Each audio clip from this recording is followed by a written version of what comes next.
भौतिक वास्तविकता हर क्षण निरंतर बदल रही है। यही बुद्ध ने स्वयं की जांच करके समझा। अपने दृढ़ता से, एकाग्र मन से उन्होंने अपनी प्रकृति में गहराई से प्रवेश किया और पाया कि संपूर्ण भौतिक संरचना सूक्ष्म परमाणु कणों से बनी है, जो लगातार उत्पन्न हो रहे हैं और विलीन हो रहे हैं।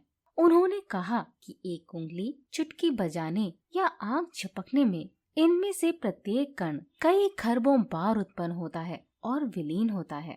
अविश्वसनीय कोई भी सोचेगा जो शरीर की केवल दिखाई देने वाली वास्तविकता को देखता है, जो इतनी ठोस, इतनी स्थायी लगती है। हालांकि आधुनिक विज्ञान ने इस कथन की पुष्टि की है। कई साल पहले एक अमेरिकी वैज्ञानिक को भौतिकी में नोबेल पुरस्कार मिला।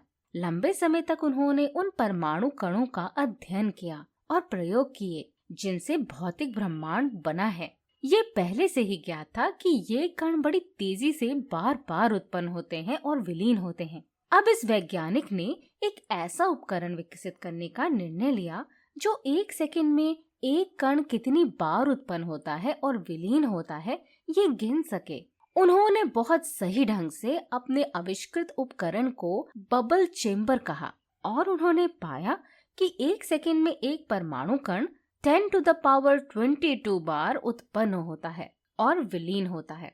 जो सत्य इस वैज्ञानिक ने खोजा वो वही है जो बुद्ध ने पाया था। लेकिन उन दोनों के बीच कितना बड़ा अंतर है। कुछ अमेरिकी छात्र जिन्होंने भारत में कोर्स किए थे, बाद में अपने देश लौटे और उन्होंने इस वैज्ञानिक से मुलाकात की। उन्होंने मुझे बताया कि इस वास्तविकता की खोज करने के बावजूद वो अभी भी एक साधारण व्यक्ति हैं, जिनके पास वही सामान्य दुख है जो सभी साधारण लोगों के पास होता है। वो दुख से पूरी तरह मुक्त नहीं है। वह वैज्ञानिक एक प्रबुद्ध व्यक्ति नहीं बने हैं, सभी दुखों से मुक्त नहीं हुए हैं, क्योंकि उन्होंने सत्य का प्रत्यक्ष अनुभव नहीं किया है। जो उन्होंने सीखा है वो अभी भी केवल बौद्धिक ज्ञान है। वे इस सत्य पर विश्वास करते हैं क्योंकि उन्हें अपने आविष्कृत उपकरण पर विश्वास है, लेकिन उन्होंने स्वयं सत्य का अनुभव नहीं किया है। मुझे इस व्यक्ति या आधुनिक विज्ञान के खिलाफ कुछ नहीं है।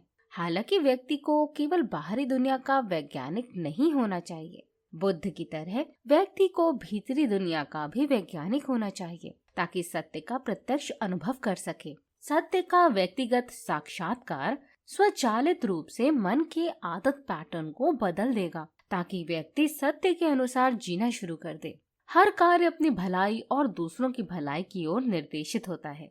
यदि यह आंतरिक अनुभव नहीं है तो विज्ञान का दुरुपयोग विनाशकारी उद्देश्यों के लिए किया जा सकता है। लेकिन अगर हम भीतरी वास्तविकता के वैज्ञानिक बन जाते हैं तो हम सबकी खुशी के लिए विज्ञान का उचित उपयोग करेंगे।